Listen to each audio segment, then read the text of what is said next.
Avant de commencer, si vous avez raté les épisodes précédents, pas de panique. La playlist complète est dans la description, les fiches ci-dessus et le commentaire épinglé. Maintenant, installez-vous confortablement, likez et c'est parti.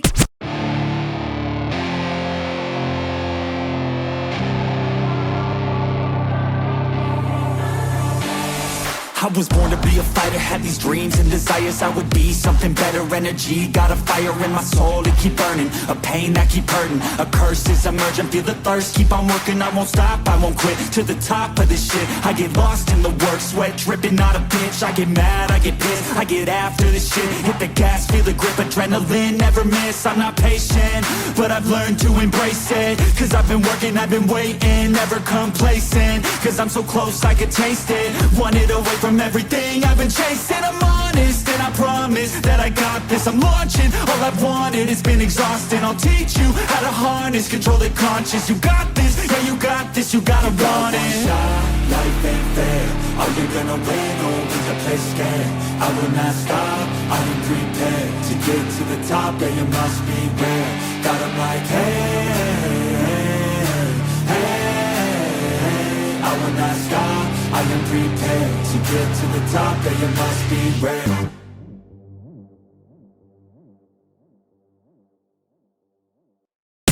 La situation avec le type fou était devenue incontrôlable. Visiblement détruit, il s'empara du jade du figurant, tandis que le directeur hurlait, affirmant qu'il exagérait. Mais sans hésitation, le protagoniste donna un coup de pied au figurant, qui ressemblait désormais à un zombie, le projetant sur le vieillard comme s'il s'agissait d'un vulgaire déchet. Au lieu de réprimander son élève, le directeur, furieux, intervint brutalement. Franchement, je commençais à avoir pitié de ce figurant. Face au protagoniste, le directeur lui rappela qu'il avait déjà gravement blessé cet homme et lui demanda pourquoi il en rajoutait.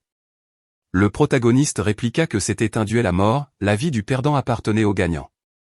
Il conseilla au vieillard de s'occuper de ses propres affaires. Choqué par son audace, le directeur resta bouche bée, tout comme les professeurs et l'ami du protagoniste.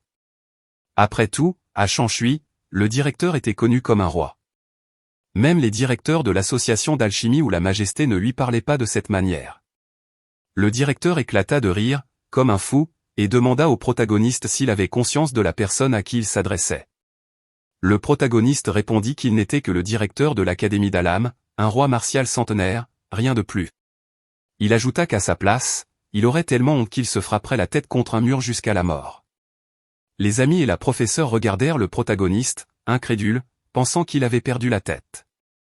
Emporté par la rage, le directeur hurla qu'il allait tuer le protagoniste, libérant son énergie de cultivation pour lui donner une leçon. Alors qu'il luttait pour résister à cette pression, le protagoniste demanda au vieillard s'il n'avait pas honte d'intimider un jeune 100 ans plus jeune que lui. Il promit que, s'il survivait, il lui rendrait cela 100 fois pire. Contre toute attente, il parvint à tenir debout malgré la pression écrasante. Abasourdi, le directeur se demanda de quoi était fait le corps de ce jeune homme. La professeure, qui observait la scène à proximité, sentit l'aura du protagoniste et regarda la statue avec stupeur. L'expression et la posture du protagoniste étaient identiques à celles de Gu Feiyang.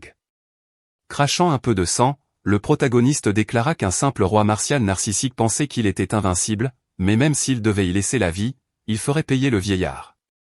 Il avala alors une pilule explosive.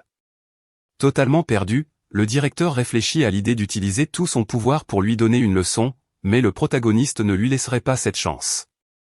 Alors que des nuages et des vents s'agitaient, le directeur, le plus puissant de Shengshan depuis des décennies, commença à transpirer face à un simple guerrier martial d'une étoile. Mais qui était donc ce garçon? Les vents se levèrent, et le monde trembla. La technique du seigneur Gu Feiyang, la grande paume des vents et des nuages, se manifestait. Quelle scène incroyable!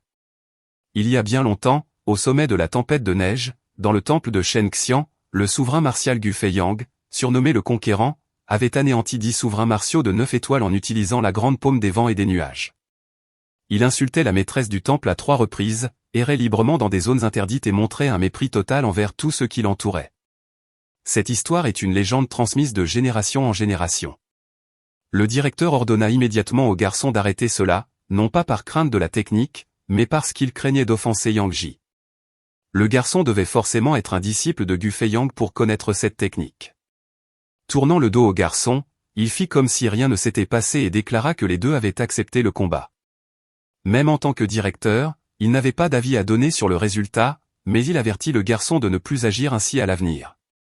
Les spectateurs, curieux, se demandèrent depuis quand le directeur était devenu si indulgent, étant donné son tempérament autoritaire bien connu. Ignorant les rumeurs, la professeure apparut soudain devant le protagoniste et lui ordonna de désactiver immédiatement la technique.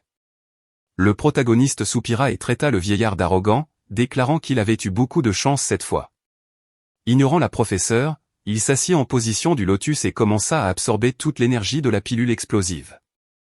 Sentant que la technique du protagoniste était étrange et puissante, la professeure décida d'en profiter pour cultiver et briser son niveau de cultivation. Les spectateurs, intrigués, se demandèrent pourquoi elle faisait cela. Le professeur déclara que le duel était terminé et dispersa tout le monde pour ne pas déranger le processus délicat des deux cultivateurs. Quelque temps plus tard, la professeure, émerveillée par l'énergie absorbée qui lui avait permis de progresser, se demanda quelle technique céleste le protagoniste avait maîtrisée. Lorsqu'elle ouvrit les yeux, le protagoniste la regardait avec un sourire idiot, ce qui la mit mal à l'aise. Elle lui demanda ce qu'il faisait. Le protagoniste répondit qu'il attendait pour féliciter sa chère professeure pour son avancement. Gênée, la professeure réalisa qu'il avait lui aussi progressé. Mais le protagoniste minimisa l'exploit, disant que cela n'était rien comparé au sien, qu'il avait élevé au royaume des 4 gardiens. Elle ignora rapidement cette remarque, lui tira l'oreille et exigea qu'il raconte tout ce qui s'était passé pendant qu'elle cultivait. Le protagoniste, blessé, lui répondit qu'il expliquerait tout une fois rétabli. Elle lui donna 3 jours pour se préparer avant de quitter l'arène. Tandis qu'elle partait, le protagoniste se mit à rire, se disant que son talent était extraordinaire et qu'il valait la peine de la former. Sans perdre de temps, il se rendit dans les salles à gravité augmentée pour absorber rapidement l'énergie de la pilule explosive. Tous ceux qui le croisèrent s'écartèrent par crainte de l'irriter et de finir comme l'enchuant. La jeune fille, qu'il avait toujours sous-estimée, entendit les rumeurs sur le protagoniste, disant qu'il avait réduit l'onction en miettes, condamnant ce dernier à vivre comme un infirme après un seul coup. On racontait que même les premiers au classement de Tian Shui ne pourraient résister à Li Yuxian, sans parler de sa cruauté après avoir vaincu le figurant. La jeune fille n'arrivait pas à comprendre comment un garçon, autrefois incapable d'ouvrir un seul méridien, était devenu si fort. C'était trop tard pour regretter, perdu, c'est perdu. Désormais, le protagoniste avait des vues sur la professeure Ruyan, et elle avait même promis de lui accorder 3 jours, tout le monde en avait été témoin. Rapidement, il termina son entraînement et atteignit le sommet du niveau de guerrier à 2 étoiles. Sa force spirituelle de 1er degré était complètement rétablie. Il resta ébahi devant son épée d'expansion divine de l'âme. Jamais il n'aurait imaginé récupérer sa force spirituelle si rapidement. Mais cela ne pouvait être que bénéfique pour lui, car maintenant il pouvait fabriquer des armes et des pilules tout seul. En revenant dans sa chambre et alors qu'il allait entrer, ses instincts lui signalèrent que quelque chose n'allait pas. Mais il était trop tard, la professeure l'attrapa et le tira à l'intérieur. 5 jours s'étaient écoulés, et il n'était toujours pas venu lui expliquer tout ce qui s'était passé. Le protagoniste s'excusa, prétextant qu'il avait été absorbé par son entraînement et avait perdu la notion du temps. Lorsque la professeure remarqua qu'il avait atteint le sommet des 2 étoiles, elle fut stupéfaite et le réprimanda pour avoir utilisé des pilules de manière inconsidérée pour progresser rapidement. Mais la vérité, c'est qu'il avait aussi perdu les 3 jours qu'elle lui avait donnés. Elle exigea une explication claire, mais il feignit l'ignorance et lui demanda de quoi elle parlait. Elle l'assaillit alors de tant de questions qu'il fut sur le point de s'effondrer. Pour s'en sortir, il lui demanda ce que le directeur pensait de tout cela. Elle répondit que le vieil homme croyait que Yang Ji l'avait accepté comme disciple. Avec désinvolture, le protagoniste acquiesça, affirmant que le vieux directeur était intelligent et avait vu juste. Il pensait qu'elle accepterait cela sans problème, mais elle lui rétorqua que d'autres pourraient croire à ce mensonge, mais pas elle. Premièrement, la famille du protagoniste n'avait pas suffisamment d'influence pour convaincre l'ordi. Deuxièmement, l'ordi ne connaissait pas la technique de la paume des vents et des nuages. Le protagoniste devint méfiant quant à la manière dont elle pouvait être si sûre que Yang Ji ne maîtrisait pas cette technique. Mais voyant qu'il n'était pas prêt à lui dire la vérité, elle décida de ne pas insister. Elle conclut en disant que tout le monde avait ses secrets et qu'elle était simplement un peu inquiète.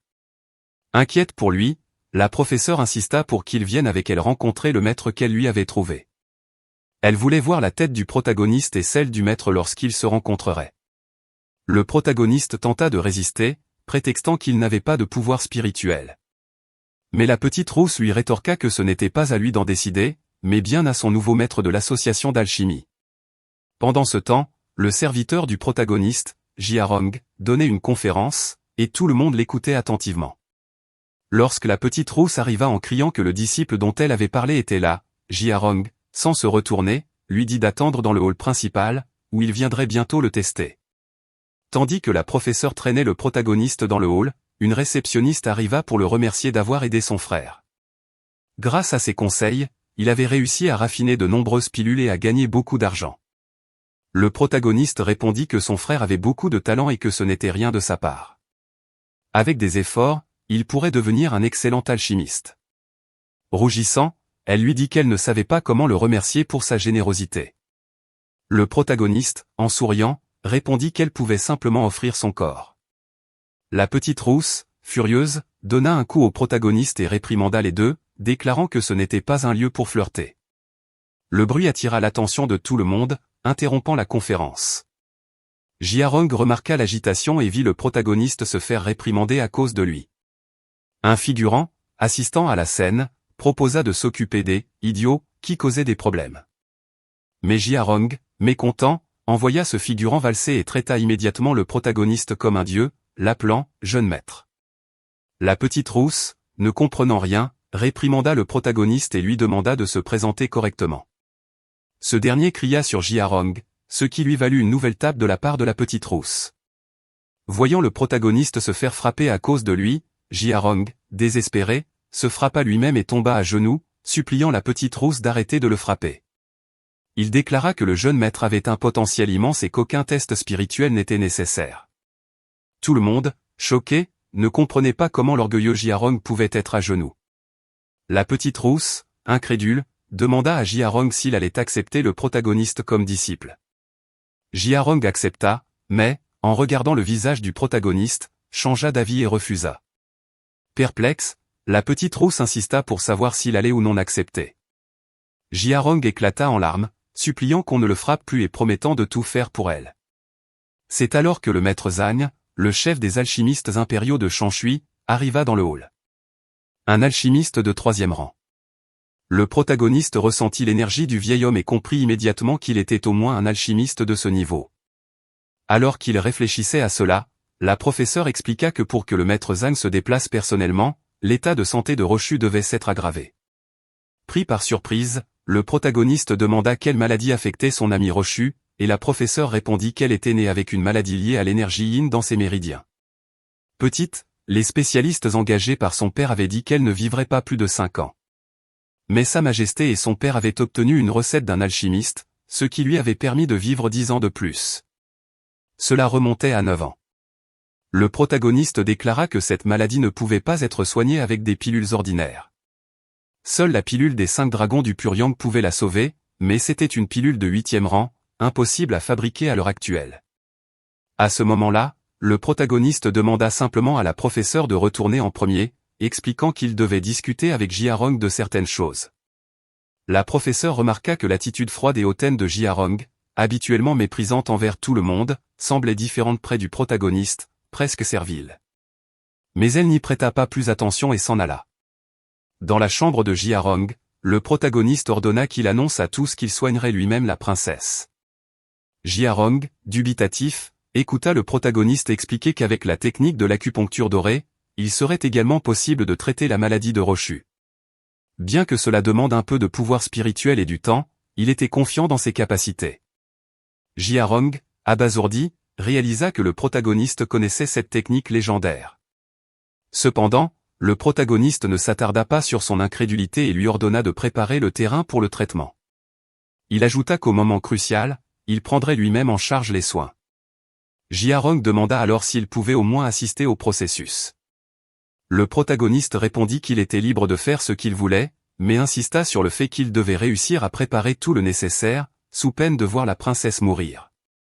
Le protagoniste lui remit une liste de matériaux indispensables pour le traitement.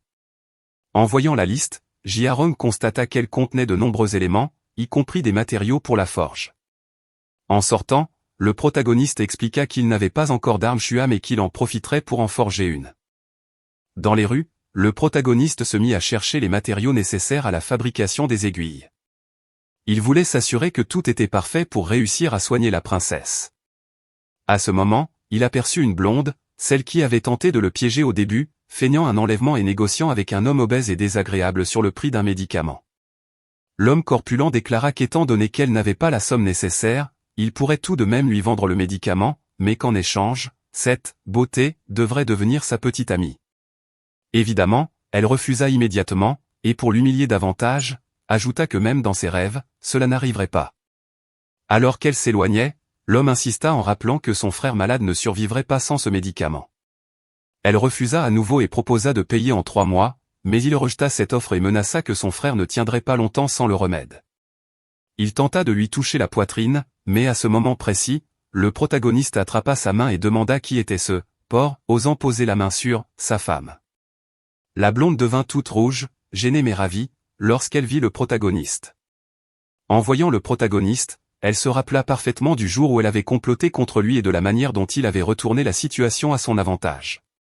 L'homme corpulent, ne comprenant toujours pas ce qui se passait, demanda, incrédule, s'il s'agissait de sa femme et ajouta que même dans ses rêves, il ne permettrait cela. Mais le protagoniste resta impassible, donnant l'impression que même si un roi se trouvait devant lui, il agirait de la même manière. Ironiquement, l'homme prétendait être un apprenti alchimiste de Jiarong, le serviteur du protagoniste. Cet individu, ne réalisant pas encore la gravité de sa situation, eut l'audace de demander au protagoniste de s'agenouiller, de lui donner 100 pièces d'or pour couvrir les frais médicaux, et il envisagerait peut-être de le pardonner. Le protagoniste répondit qu'il connaissait bien Jiarong, mais qu'il n'avait jamais entendu parler de l'un de ses apprentis. Il sortit alors un sac d'or qu'il jeta à ses pieds, ajoutant que l'homme corpulent pouvait prendre cet or, mais voyons s'il resterait en vie assez longtemps pour le dépenser. En croisant le regard du protagoniste, l'homme corpulent trembla, réalisant instinctivement que s'il touchait à cet or, il signerait sa propre mort. La blonde, qui observait toute la scène, se remémora tout ce que le protagoniste avait accompli depuis le début de son entraînement. Cela semblait presque irréel. Dans l'arène, ses attaques avaient semblé venir d'un rêve. Coincé entre le marteau et l'enclume, l'homme corpulent prit ses jambes à son cou, hurlant, jusqu'à atteindre son frère Han, un garde de la ville. Ce dernier dégaina immédiatement son épée en voyant le protagoniste et avança vers lui. Les spectateurs, avides de ragots, s'animèrent en observant l'audace de ce nouveau figurant. Arrivé devant le protagoniste, Han déclara qu'il ne le connaissait pas et qu'il ne se souciait pas de qui il était, mais qu'il avait 2 options. L'ultimatum était simple, s'agenouiller, donner l'argent, laisser la jeune femme tranquille et disparaître, ou devenir un infirme et passer le reste de sa vie en prison. L'homme déclara qu'il avait seulement 3 secondes pour décider.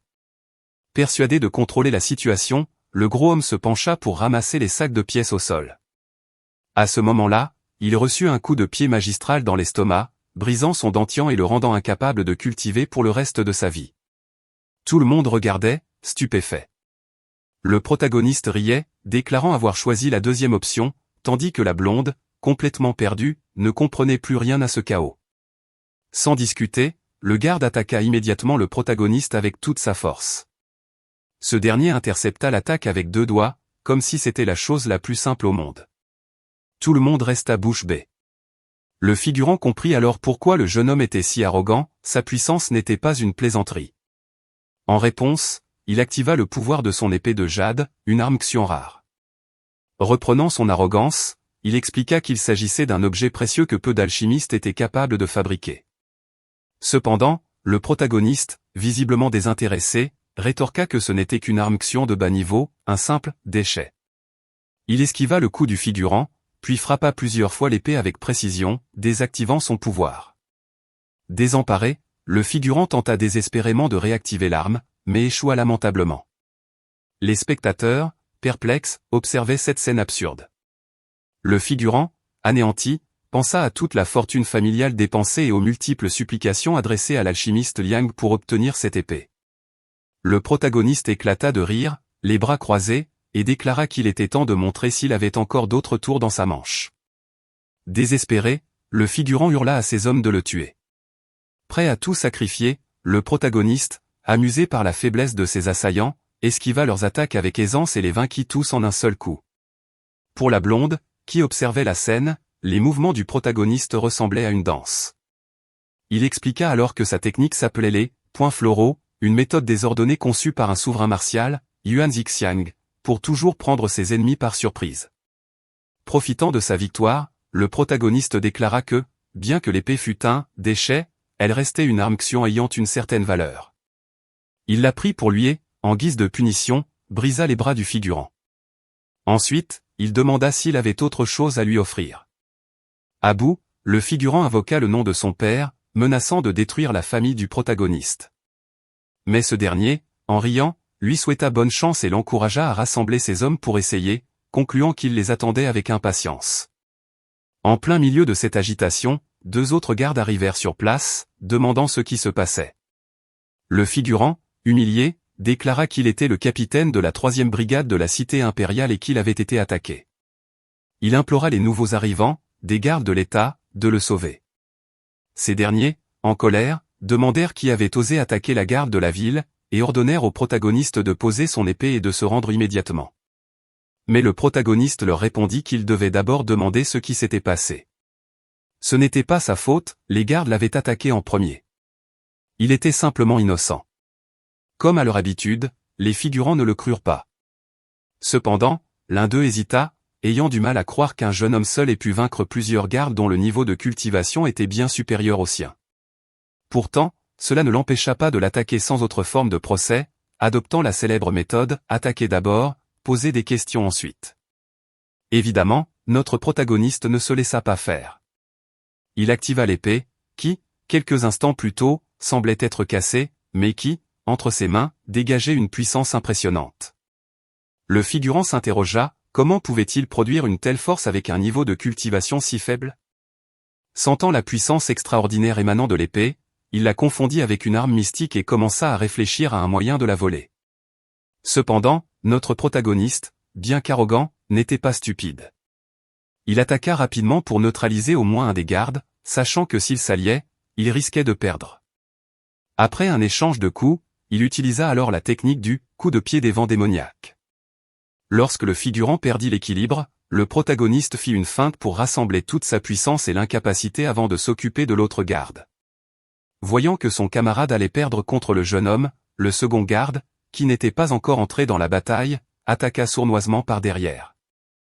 Mais qui était ce protagoniste? Un souverain martial qui avait autrefois figuré parmi les plus puissants du monde. Tout ce qui s'était passé jusqu'à présent n'était qu'un stratagème pour prendre les 2 gardes au dépourvu. Profitant de cette occasion, il utilisa la technique, lame lunaire, pour éliminer les 2 gardes d'un seul coup. À cet instant, il était impressionnant de voir le désespoir se lire sur le visage des 2 imbéciles. Face à une mort imminente, sans issue, les 2 gardes utilisèrent une technique combinée avec une posture ridicule. Malgré l'apparence lamentable de cette pose, l'attaque était extrêmement puissante. Le protagoniste comprit qu'il risquait d'être vaincu et se retourna pour éviter un coup fatal. Pour la blonde, qui observait la scène depuis le début, c'était irréel. Liu Xiong avait forcé les gardes de l'État à unir leurs forces pour le vaincre, et malgré tout, il réussit à éviter le coup fatal. Avant d'être finalement surpassé, il cria à la jeune femme de courir chercher de l'aide. Bien qu'hésitante face à cette situation surréaliste, elle comprit qu'elle devait agir.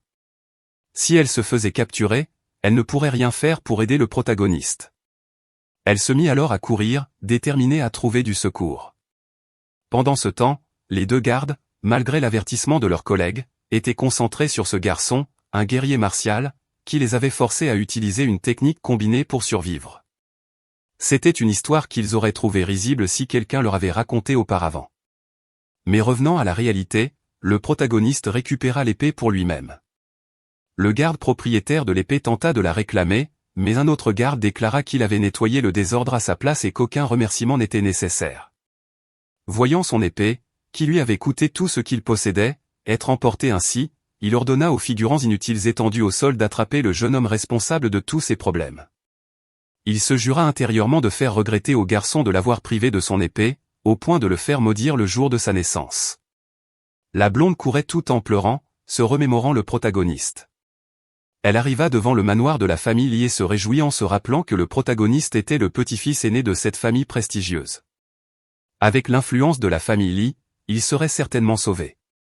À l'intérieur du manoir, un homme admirait son épée Xuan de second degré lorsqu'un garde passa en courant, visiblement paniqué. L'homme demanda ce qui se passait. Le garde expliqua tout ce que la jeune femme avait raconté.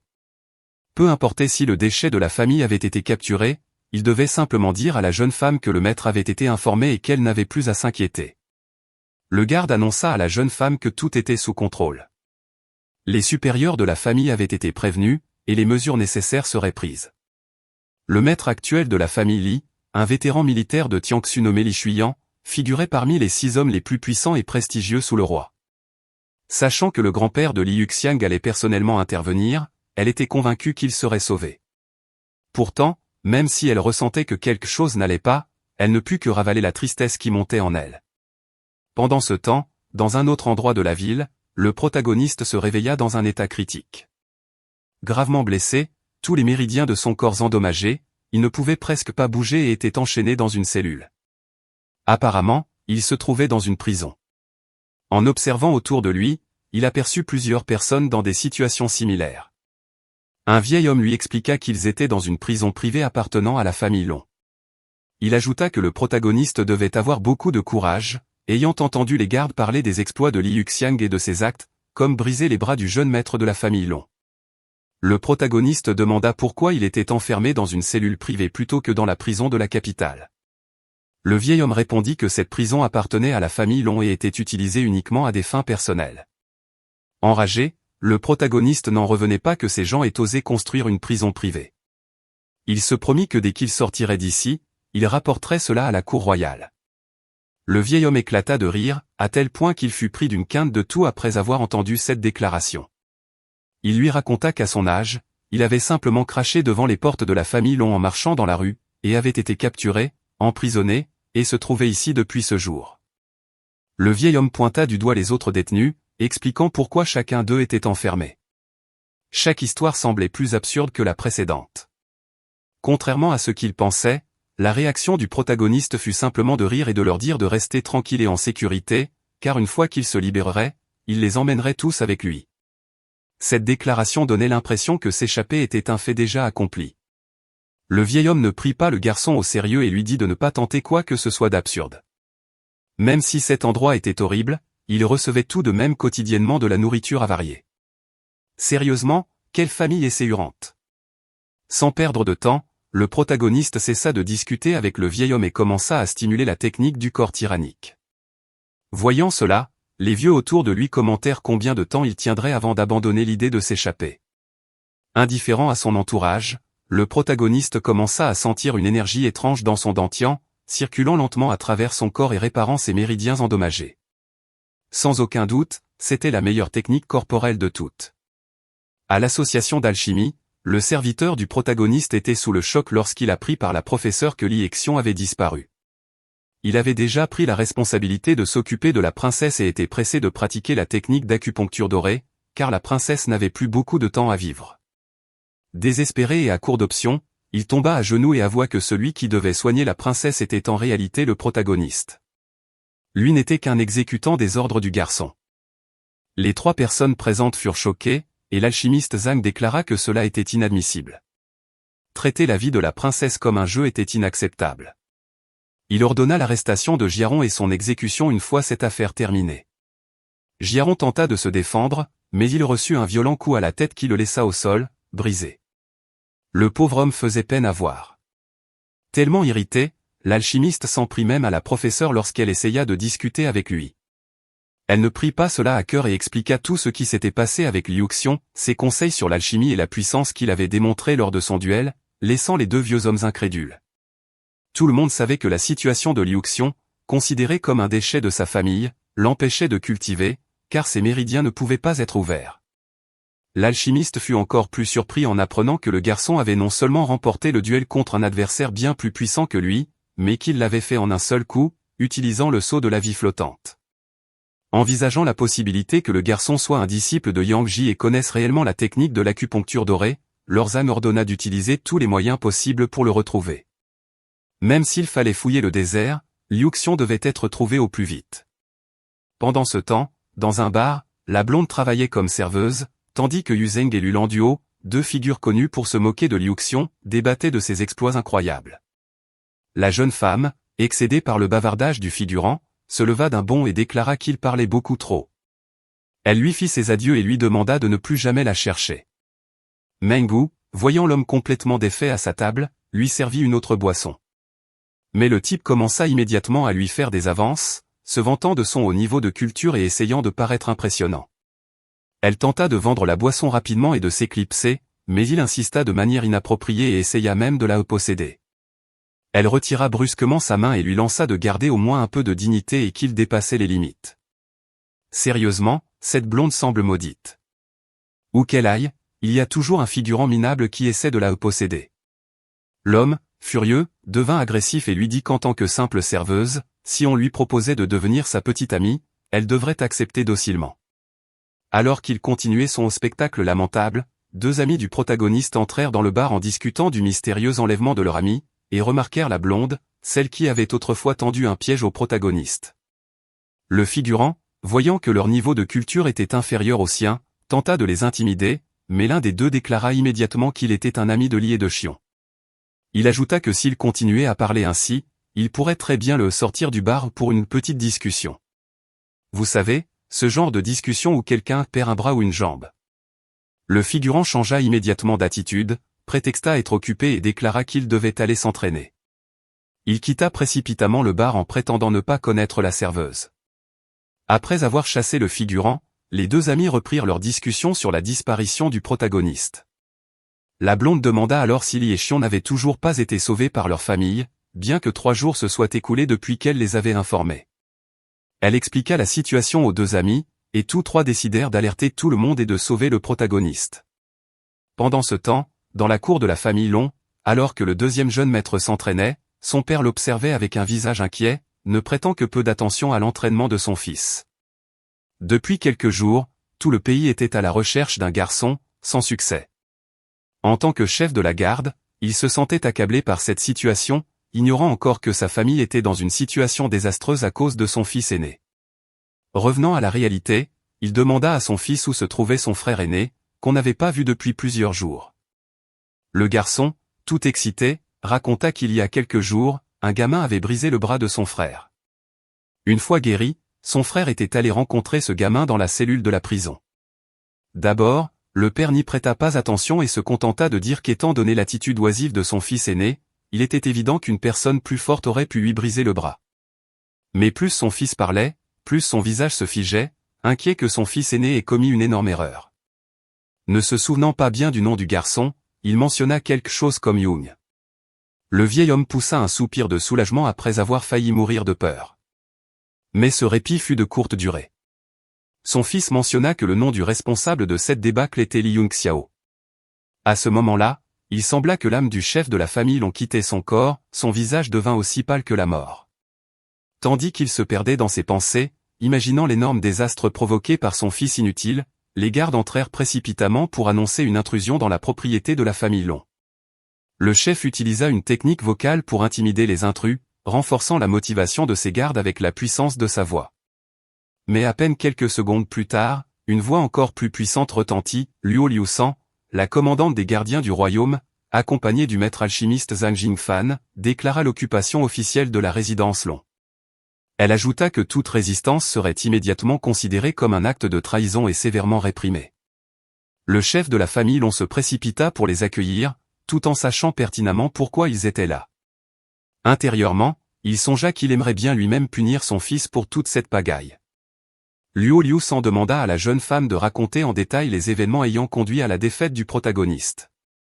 Pendant ce temps, Zhang Jingfan discuta avec le chef de la famille Long, tandis que le serviteur de Li Yongxiao ne pouvait s'empêcher de penser à la malchance qui l'accompagnait récemment. Tout avait commencé avec ce jeune homme obèse qui n'avait assisté qu'à une seule de ses classes, mais avait déclenché une série d'événements chaotiques. Zhang Jingfan formula alors la question brûlante, Li Yongxiao était-il toujours en vie? Le chef Long, acculé, finit par désigner son fils aîné comme le seul coupable et les invita à se rendre à la prison pour vérifier eux-mêmes. Dans la cellule, Li Yongxiao semblait détendu, cultivant paisiblement. Grâce à une technique corporelle avancée, il avait déjà guéri ses méridiens endommagés et ne nécessitait plus qu'un peu de temps pour restaurer son QI. Cependant, ses ennemis arrivèrent plus tôt que prévu. Sous les ordres du fils aîné de la famille Long, les gardes enchaînèrent Li Yongxiao sur une croix. Ce dernier, faisant semblant d'être inconscient, observa rapidement la situation. Il était entouré de 35 personnes, dont 12 guerriers martiaux et un maître martial dissimulé parmi eux. Ne disposant pas encore de tout son QI et ignorant les conditions à l'extérieur de la prison, il choisit de gagner du temps. Les gardes appliquèrent sur ses blessures une solution corrosive, conçue pour infliger une douleur insupportable en attaquant les muscles et les veines. Le fils aîné de la famille Long se moqua de lui, déclarant qu'il ne devait pas mourir trop vite. Mais à leur grande surprise, toutes les blessures de Li Yongxiao étaient déjà totalement guéries.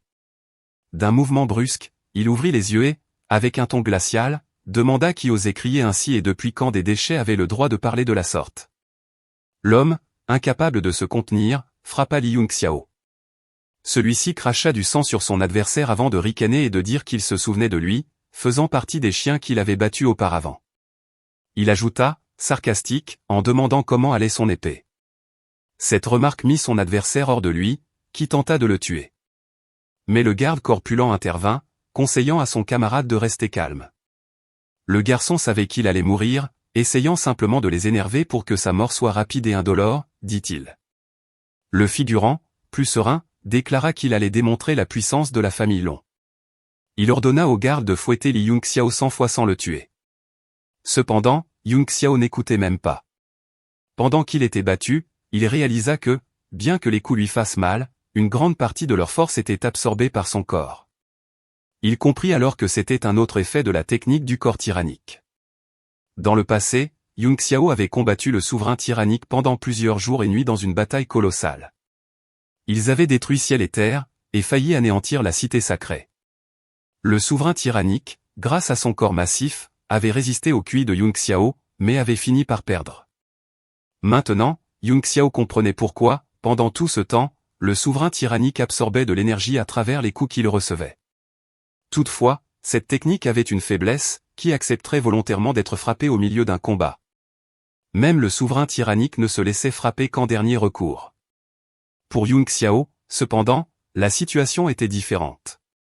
Ses adversaires le battraient sans le tuer, lui permettant ainsi d'absorber de l'énergie gratuitement. Yongxiao ricana de nouveau, se moquant de leur cousine efficace et qualifiant ses tortionnaires de perdants. Cela les énerva encore plus, et leurs coups permirent à Yongxiao de récupérer son QI primordial plus rapidement.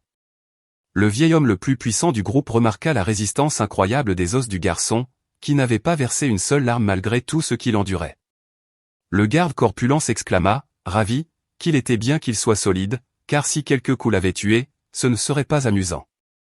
Mais Yongxiao ne prêtait pas attention à leurs paroles. Il se concentra sur son objectif, il lui manquait juste un peu d'énergie pour devenir un guerrier martial de 3 étoiles. Alors qu'il atteignait son point culminant, un des tortionnaires, sa main en sang, cria de tout arrêter. Yongxiao, irrité, ouvrit les yeux. Voyant que son adversaire avait sous-estimé sa ténacité, il déclara que les événements principaux allaient enfin commencer. Yongxiao savait qu'il était déjà au sommet du niveau de guerrier martial de 2 étoiles et qu'il pourrait se libérer de ses chaînes s'il le voulait. Cependant, il jugea que ce n'était pas encore le bon moment, son corps étant gravement blessé et un maître martial de stade 2 se trouvant dans la pièce. Décidant d'attendre pour voir ce qui allait se passer, Li Yongxiao observa le garde corpulent appeler 2 subalternes et leur jeter une poudre étrange appelée « poudre de tentation ». Les 2 gardes, qui semblaient auparavant redoutables, commencèrent à agir de manière étrange, s'embrassant et se comportant comme des animaux en rut. Le garde corpulent éclata de rire et déclara que même un eunuque pourrait retrouver sa virilité en inhalant cette poudre. À cet instant, Li Yongxiao fut pris d'un choc mental, trouvant l'homme dégoûtant tout en voyant ses ennemis vomir à la vue de la scène. Le garde corpulent ajouta, en riant, que cela n'était qu'une dose et qu'il avait préparé une boîte entière pour Yongxiao. Grâce à la pression psychologique subie, Yongxiao atteignit finalement le niveau tant attendu de guerrier martial de 3 étoiles. Sans attendre, il brisa ses chaînes et envoya le garde corpulent dans l'au-delà. La poudre se répandit dans toute la salle, plongeant tous les gardes dans un état d'euphorie. Le fils aîné de la famille Long paniqua et courut vers le garde corpulent pour lui demander un antidote. Ce dernier rit de manière hystérique et déclara qu'il n'y avait aucun antidote, tout en invitant le fils aîné à le rejoindre pour une « fête ». Furieux, le jeune maître lui donna un coup de pied au visage. Voyant la situation dégénérer, le figurant ordonna au vieil homme, le plus fort du groupe, de tuer immédiatement Yung Xiao. Le vieil homme, qui ressemblait à un maître martial expérimenté, activa toute sa puissance et déchira ses vêtements, révélant son corps musclé. Il se demanda comment un simple guerrier martial osait le défier. Mais Yung Xiao, usant de la technique d'attaque spirituelle et de son œil démoniaque, profita d'un moment de distraction pour porter un coup puissant à son adversaire. Surpris, le vieil homme admit que c'était remarquable pour un jeune de maîtriser une technique spirituelle. Mais avant qu'il ne puisse réagir, les autres gardes, sous l'effet de la poudre, se jetèrent sur lui en envoyant des cœurs et des baisers. Même le fils aîné de la famille l'on enleva ses vêtements et rejoignit la scène chaotique. Dégoûté, Yung Xiao quitta la prison en silence, changeant de vêtements comme si de rien n'était. Il pensa qu'il devait retourner à la guilde des alchimistes pour traiter son ami, dont l'état ne pouvait plus attendre. Alors qu'il franchissait la porte de la prison, il entendit un bruit étrange venant des cachots.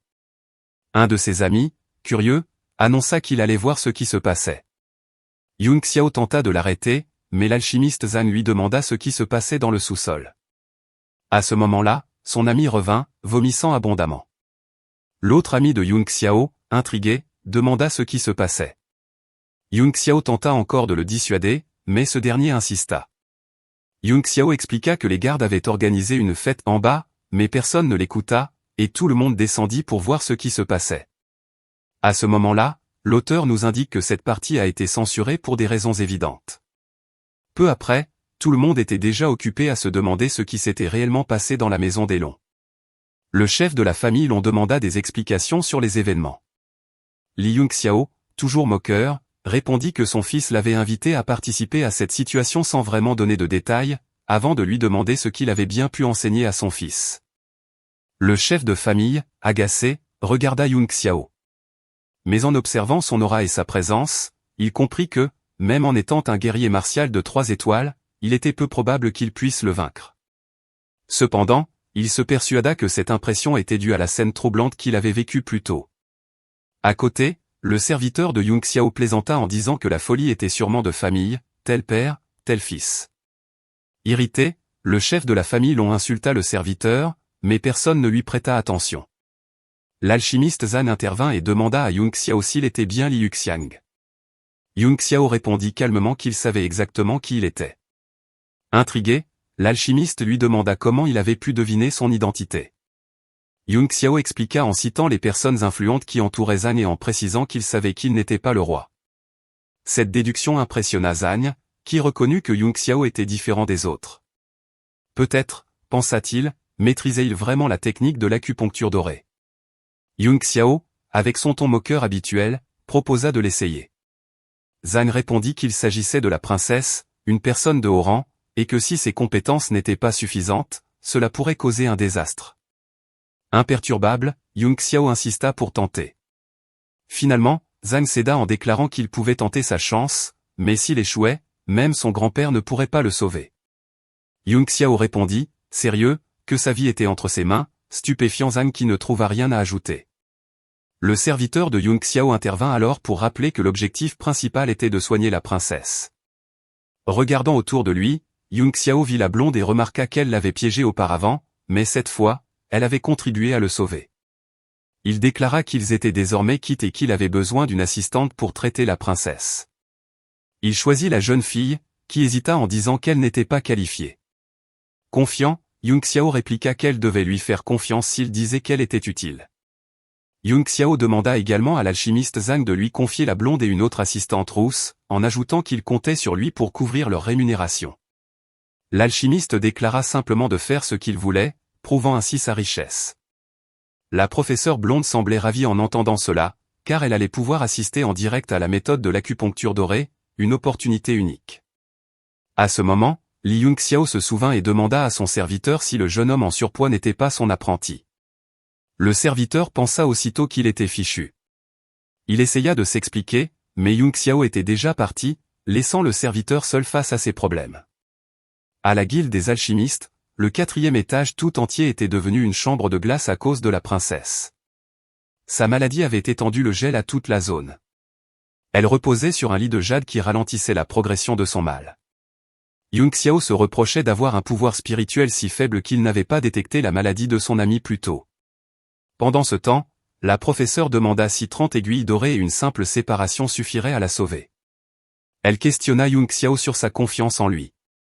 Inquiet, l'alchimiste Zhang ajouta qu'il devait être honnête sur ses chances de succès, estimées à 20% ou 30%, car si c'était moins que cela, il devrait en informer Sa Majesté.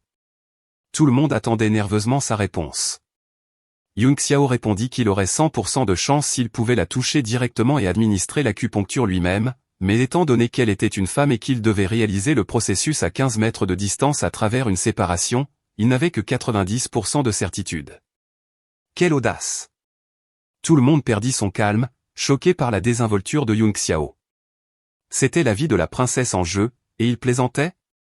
Cependant, un autre alchimiste se concentra sur l'essentiel, malgré les obstacles. Yung Xiao avait annoncé une probabilité de succès de 90%.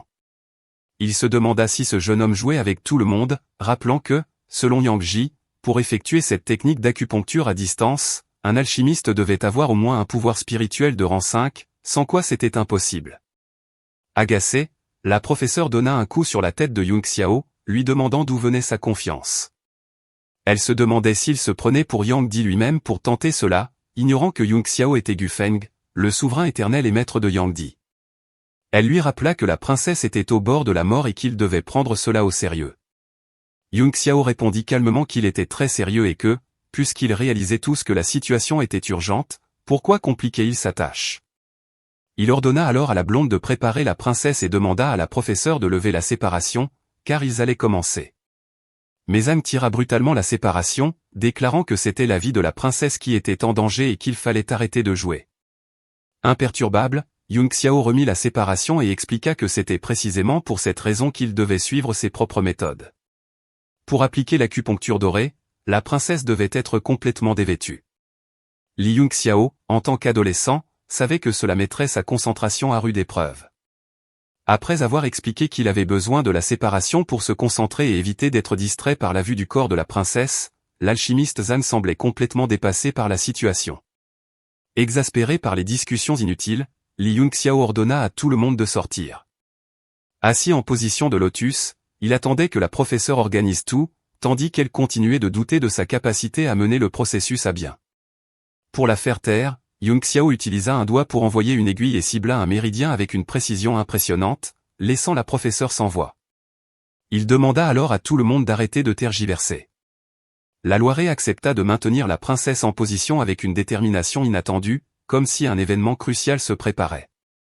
Contre toute attente, Yung Xiao fit un simple geste de la main, et toutes les aiguilles volèrent avec une précision parfaite, se positionnant sur les points d'acupuncture de la princesse.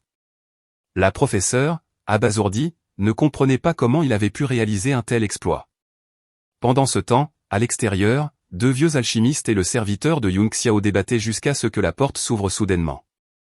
Yung Xiao sortit en s'étirant, comme s'il venait de se réveiller d'une sieste et non d'effectuer une procédure pour sauver la vie de la princesse. Furieux, l'alchimiste Zhang l'accusa de perdre du temps et de n'avoir rien fait. Avec son habituelle nonchalance, Yung Xiao déclara qu'il avait terminé. Personne ne le crut, pas même son serviteur, qui pensa que tout était perdu et qu'ils allaient mourir pour avoir joué avec la vie de la princesse. Zhang, prêt à attaquer Yung Xiao, déclara que même son grand-père, Lin Xiuyang, ne pourrait le sauver cette fois. Mais la professeure intervint, affirmant que Yung Xiao disait la vérité et que la princesse était sauvée. Les mots laissèrent tout le monde incrédule jusqu'à ce que le maître alchimiste de la tour entre dans la pièce pour vérifier. Il confirma avec étonnement que la princesse allait effectivement bien. Face à cette révélation, l'alchimiste Zhang se refusa à croire la réalité, tandis que le serviteur de Yung Xiao soupirait de soulagement. Zhang tenta maladroitement de s'excuser, mais Yung Xiao, irrité, leur rappela qu'il n'avait utilisé que 18 aiguilles et que cela avait pris trop de temps à cause de leurs interruptions constantes. Sans s'arrêter aux insultes, Li Yung Xiao dit au maître alchimiste Zhang qu'il avait pensé qu'il était un véritable alchimiste, mais visiblement, il s'était complètement trompé. Selon lui, la cour royale était remplie d'idiots. Son serviteur, qui croyait être sauvé, recommença à craindre pour sa vie. Liu Yung Xiao donnait littéralement une leçon au maître alchimiste Zhang. Il fallait être fou pour agir ainsi. dans l'esprit du maître Zhang, des souvenirs de son temps d'apprenti refirent surface. Combien de décennies s'étaient écoulées depuis la dernière fois qu'il avait été traité d'idiot? Curieusement, au lieu de ressentir de la colère, comme à son habitude, Zhang ressentit une étrange nostalgie, se remémorant les réprimandes de son propre maître. Pour confirmer, il demanda au jeune homme en face de lui s'il l'avait bien traité d'idiot. Sans la moindre hésitation, Yung Xiao répondit qu'il avait effectivement dit cela. La professeure tenta de calmer les choses et demanda à Yung Xiao de s'excuser auprès de Lord Zheng. Mais le jeune homme se retourna, s'éloigna et déclara que lorsqu'il maîtriserait l'acupuncture des aiguilles volantes, il pourrait venir le chercher et il s'excuserait alors. Cette réponse laissa tout le monde perplexe. La professeure s'excusa auprès de Zhang, mais celui-ci admit que le garçon avait raison et qu'il était incroyablement talentueux. Il déclara que maintenant que la princesse allait mieux, tout le monde pouvait partir. Lui-même resterait pour surveiller son état. En réalité, il était probable qu'il réfléchirait longuement à la honte subie, mais cela resterait entre lui et sa fierté. Pendant ce temps, la professeure saisit les deux amis proches de Yung Xiao et les emmena dans une ruelle de la ville. Là, elle leur demanda de tout raconter. Ils commencèrent à parler des exploits de Li Yung Xiao, son talent en alchimie, sa force, sa vitesse de cultivation monstrueuse. Tout cela aurait pu passer inaperçu s'il avait cherché à se cacher. Mais ses deux meilleurs amis savaient désormais tout. Ils ne pouvaient plus être tenus dans l'ignorance. Les deux amis, choqués, ne savaient que dire. Yung Xiao avait toujours été un fardeau, quelqu'un qu'ils devaient constamment protéger. Mais, soudainement, il était devenu une personne digne d'admiration et de suivi. La professeure, réfléchissant à haute voix, spécula que Yung Xiao avait probablement agi ainsi pour rester discret. Mais maintenant qu'il brillait comme une étoile, c'était qu'il avait achevé ses préparatifs pour quelque chose d'énorme. Selon elle, un événement majeur se préparait dans la famille Li de Tianshu. Et, bien qu'elle n'ait aucun lien direct avec la famille, sa supposition était étonnamment précise.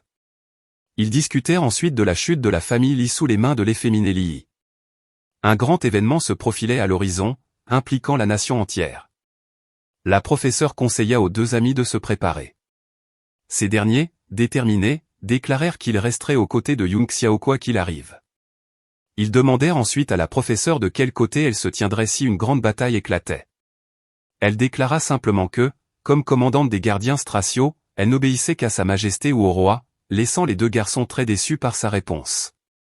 Cependant, elle ajouta que Li Yung Xiao était tout de même son élève, laissant entendre qu'elle l'aiderait malgré tout.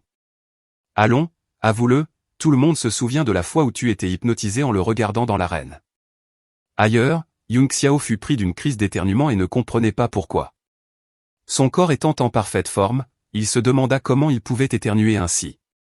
On dit que c'est à cause des ragots, faites attention, on parle de vous dans votre dos. À ce moment-là, la blonde cria à Yung Xiao de l'attendre et, gêné, lui demanda s'il pouvait jeter un coup d'œil à l'état de santé de son frère. Yung Xiao, tout en se frottant le nez avec une expression de faux psychopathe, répondit qu'il semblait avoir de la chance ce soir. Alors qu'il se rendait à la maison de la jeune fille, Yung Xiao lui remit 1000 pièces d'or pour son aide dans le traitement de la princesse. Sous le choc, la jeune fille répondit qu'elle n'avait rien fait et ne méritait pas autant. Yung Xiao expliqua que si elle n'avait pas été là, il aurait dû déshabiller lui-même la princesse, ce qui l'aurait complètement distrait. Finalement, la jeune fille accepta l'argent, mais se demanda quelle logique étrange cela pouvait bien être.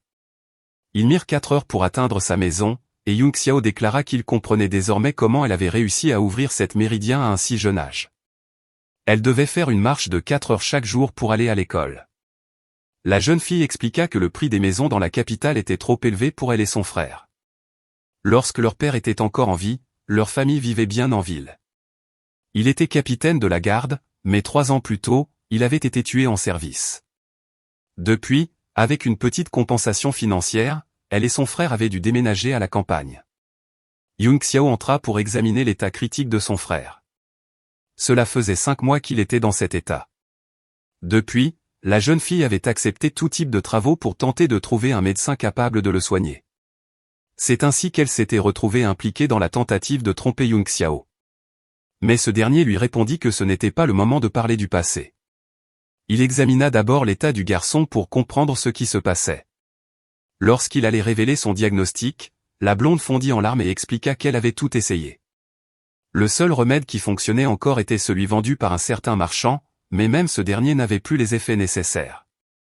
Désespérée, elle se jeta contre la poitrine de Yung Xiao. Évidemment, Yung Xiao répondit avec calme qu'il allait arranger les choses. Maintenant qu'il était là, même si son frère voulait mourir, il devrait demander sa permission, et bien sûr, il ne le laisserait pas faire. La jeune fille lui demanda alors s'il savait déjà ce que son frère avait, et Yung Xiao répondit que le garçon possédait un corps du venin céleste et terrestre. Effrayée par un nom si terrifiant, elle lui demanda s'il pouvait guérir cela. Yung Xiao répondit simplement que non, plongeant la jeune fille dans le désespoir. Elle lui reprocha alors de lui avoir promis de ne pas laisser son frère mourir.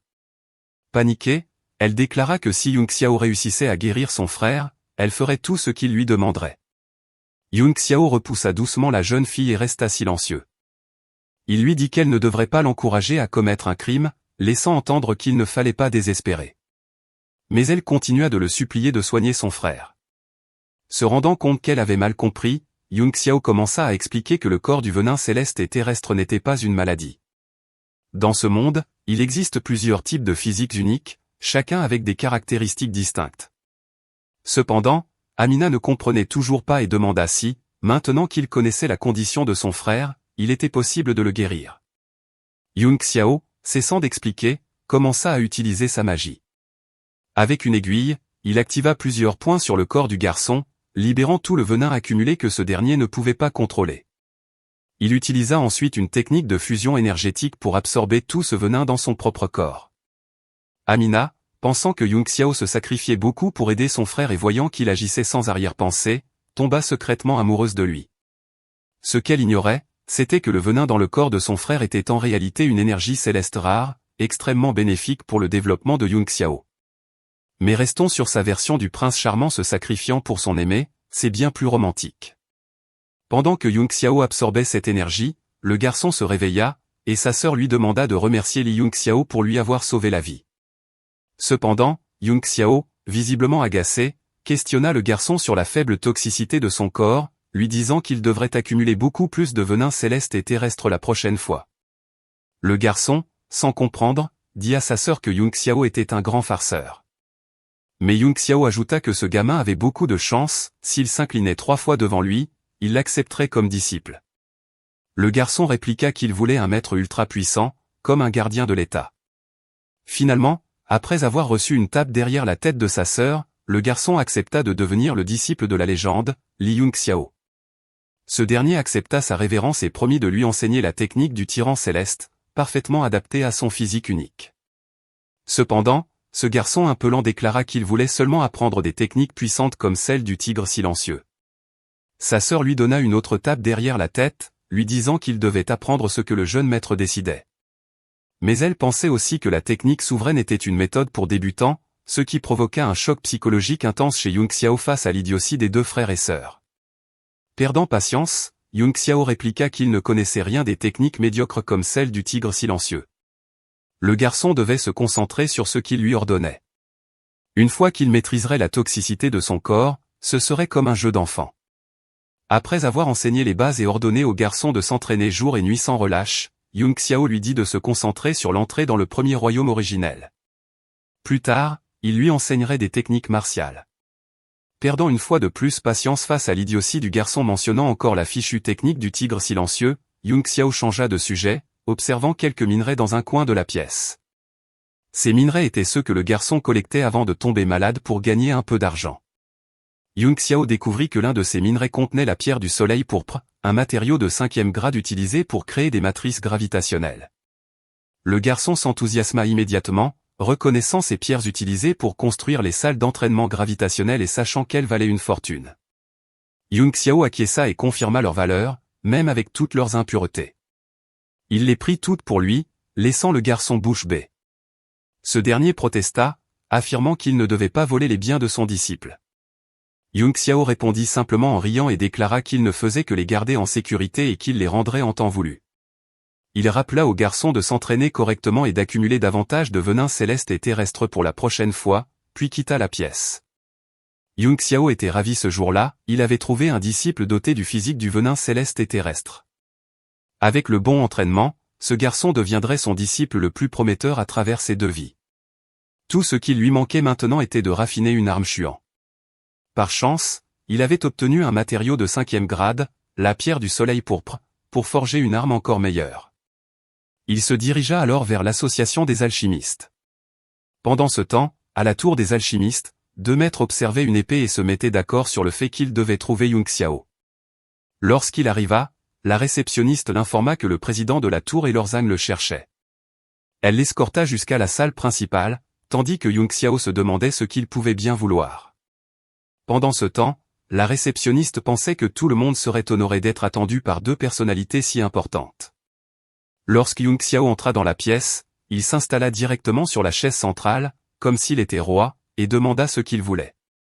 Les 2 maîtres échangèrent un regard, résignés. Lorzang déclara qu'il s'agissait d'une invitation pour un banquet organisé par les ministres pour célébrer l'avancement de Liu Shang, sa professeure, en tant qu'alchimiste, ainsi que la guérison de la princesse.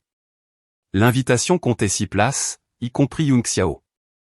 Yung Xiao fit une grimace et demanda si c'était juste pour ça qu'il l'avait appelé. Lorzang rit et demanda s'il était le disciple de Loryangdi. D'un ton détaché, Yung Xiao nia cette affirmation, comme si c'était évident. À ces mots, Lorzang fut choqué, comment un simple alchimiste pouvait-il comprendre le sceau de la vie flottante et utiliser l'acupuncture aux aiguilles d'or? Ignorant leur confusion, Yung Xiao se leva et déclara qu'il partirait s'il n'avait rien d'autre à dire. Lorzang était furieux, mais le président de la tour le calma et invita Yung Xiao à regarder les cadeaux qu'ils avaient préparés pour lui, en remerciement d'avoir sauvé la princesse. L'un d'eux était un insigne d'alchimiste de 2e grade. Bien que les techniques de Yung Xiao surpassaient largement ce niveau, il n'avait l'autorité que pour lui attribuer cet insigne. Yung Xiao accepta avec un sourire, disant que c'était déjà bien.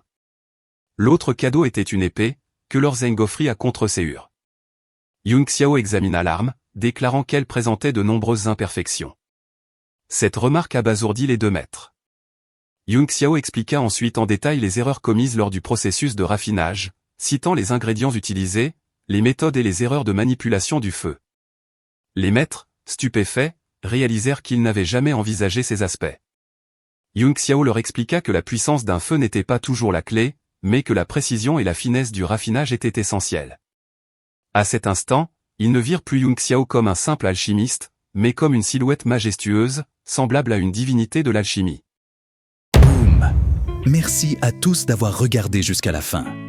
Pensez à liker, à partager cette vidéo avec vos amis, et surtout, commentez « Défenseur d'arrogants » pour montrer que vous êtes resté jusqu'au bout.